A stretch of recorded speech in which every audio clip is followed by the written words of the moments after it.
نحمده ونصلي على رسوله الكريم أما بعد فأعوذ بالله من الشيطان الرجيم بسم الله الرحمن الرحيم يا أيها الذين آمنوا لا تتخذوا اليهود والنصارى أولياء بعضهم أولياء بعض وقال النبي صلى الله عليه وسلم أو كما قال عليه الصلاة والسلام الحمد لله ঐতিহ্যবাহী ভাষা আতহারিয়া দারুল উলুম কওমি মাদ্রাসা কর্তৃক আয়োজিত আজকের এই সাপ্তাহিক সেমিনারে উপস্থিত আছেন আজকের এই সেমিনারের সম্মানিত সভাপতি সাহেব উপস্থিত আছেন অন্যান্য আসাদে কেরামগণ উপস্থিত আছেন আমার সামনে উপবিষ্ট বাংলার দূর দূরান্ত থেকে ইলম পিপাসিত আমার প্রাণপ্রিয় ছাত্র ভাইরা সবাইকে জানাই আমি আমার পক্ষ থেকে আন্তরিক শুভেচ্ছা ও মোবারকবাদ।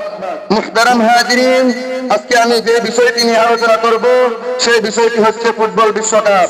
সংক্ষিপ্ত সময়ে নির্ধারিত বিষয়ের উপর আলোচনা করার চেষ্টা করব। ওমা তাওফীকি ইল্লা বিল্লাহ। মুহতারাম হাজিরিন, ফুটবল বিশ্বকাপ, বর্তমানে যে ফুটবল বিশ্বকাপ চলতেছে এটি হচ্ছে একটা মুসলমানের জন্য ফিতনা। মুহতারাম হাজিরিন, এখন প্রশ্ন হতে পারে মুসলমানদের জন্য কিভাবে ফিতনা? মুহতারাম হাজিরিন, মুসলমানদের জন্য তো এভাবে ফিতনা হয় যে মুসলমানের বাচ্চারা রাত্রে 3টা পর্যন্ত জেগে থেকে রাত্রে 4টা পর্যন্ত জেগে থেকে আর্জেন্টিনা ব্রাজিলের খেলা দেখার জন্য তারা প্রস্তুতি নেয়।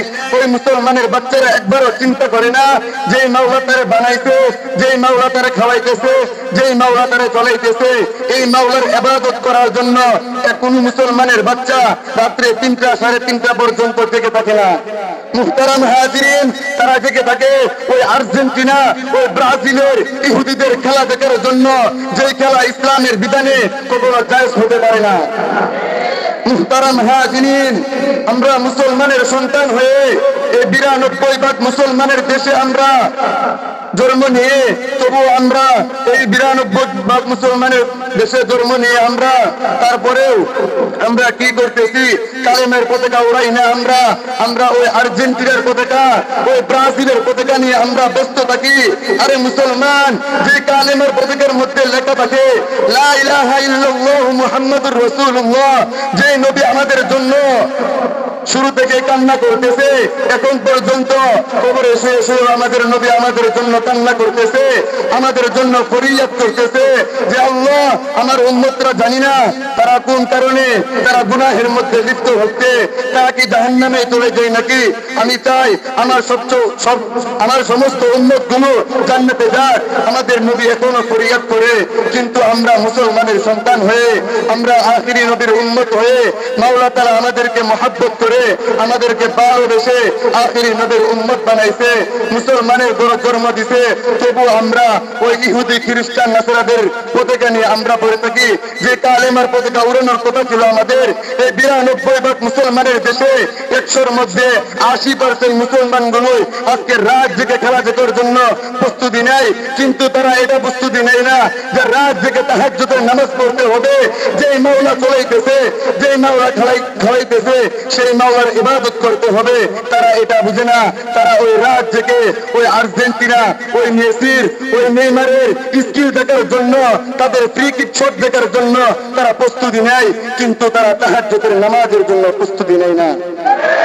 মুহতারাম হাজিরিন, আজকে দুঃখের সাথে বলতে হয় যাত্রাবাড়ির সাথে এক জায়গায় কালেমার পতাকা উড়ছিল, ওই জায়গা থেকে কালেমার পতাকা সরানো হয়েছে, কিন্তু তারা চিন্তা করে নাই যে এই কালেমার পতাকা তো হলো আমাদের বাংলাদেশের সবথেকে বড় পতাকা। মুহতারাম হাজিরিন, তারা ওটা চিন্তা করে নাই।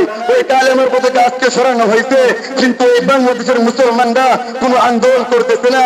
আজকে যদি এই মাইজবাগ বাজার থেকে এই বরতলা বাজার থেকে কোনো আর্জেন্টিনার পতাকা, কোনো আর্জেন্টিনার ব্যানার, কোন ব্রাজিলের পতাকা, কোন ব্রাজিলের ব্যানার যদি সরানো হয়, কালকে ফজরের পরেই দেখবেন রাস্তা দিয়ে আন্দোলন হচ্ছে, কেন এই আর্জেন্টিনা ব্রাজিলের ব্যানার আর পতাকা সরানো হলো?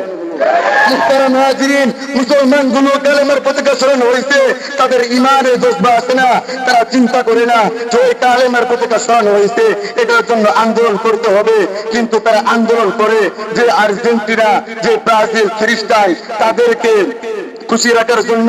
আর তারা তো দেখেও না ওই আর্জেন্টিনা কত দূরে, ওই ব্রাজিল কত দূরে, তারা তো জানেও না যে বাংলাদেশের মানুষ তাদের জন্য এত কষ্ট করে পতাকা লাগাইতেছে, এত কষ্ট করে ব্রাজিলের পতাকা লাগাইতেছে, এত কষ্ট করে আর্জেন্টিনার পতাকা লাগাইতেছে, এটা তারা জানে না। তারপরেও বাংলাদেশের মুসলমান গুলো তাদের পতাকার মধ্যে আপনি আজকে একটা আঘাত করবেন, কালকেই দেখবেন আন্দোলন শুরু হয়ে গেছে। কেন আর্জেন্টিনার পতাকার মধ্যে আঘাত হলো, কেন ব্রাজিলের পতাকার মধ্যে আঘাত হলো? আর হতভাগা মুসলমান, একবার চিন্তা করো, আজকে আর্জেন্টিনার ব্যানারের মধ্যে, ব্রাজিলের ব্যানারের মধ্যে লেখা আছে যে হৃদয়ে আর্জেন্টিনা, হৃদয়ে ব্রাজিল। আরে মুসলমান, তুই তো মুসলমানের বাচ্চা, ওই আর্জেন্টিনা তো খ্রিস্টান, ওই ব্রাজিল তো খ্রিস্টান, তাহলে তুই কিভাবে বলিস যে হৃদয়ে আর্জেন্টিনা, হৃদয়ে ব্রাজিল? তোর হৃদয়ে থাকার কথা ছিল কাবা, হৃদয়ে থাকার কথা ছিল মদিনা, হৃদয়ে থাকার কথা ছিল মসজিদ, হৃদয়ে থাকার কথা ছিল মাদ্রাসা, হৃদয়ে থাকার কথা ছিল আল্লাহ, হৃদয়ে থাকার কথা ছিল মুহাম্মদুর রাসূলুল্লাহ সাল্লাল্লাহু আলাইহি ওয়াসাল্লাম। ওটা তো তোর হৃদয়ে থাকার কথা ছিল, কিন্তু তোরা আজকে হৃদয়ের মধ্যে লিখে নিচ্ছিস যে হৃদয়ে আর্জেন্টিনা, হৃদয়ে ব্রাজিল। আর হতভাগা মুসলমান, এই 92% মুসলমানের দেশে জন্মগ্রহণ করেও আমরা খ্রিস্টানদেরকে ভালোবাসি, খ্রিস্টানদেরকে মহব্বত করি। আমি এই বলে আমার কথা শেষ করছি। আমার তৌফিক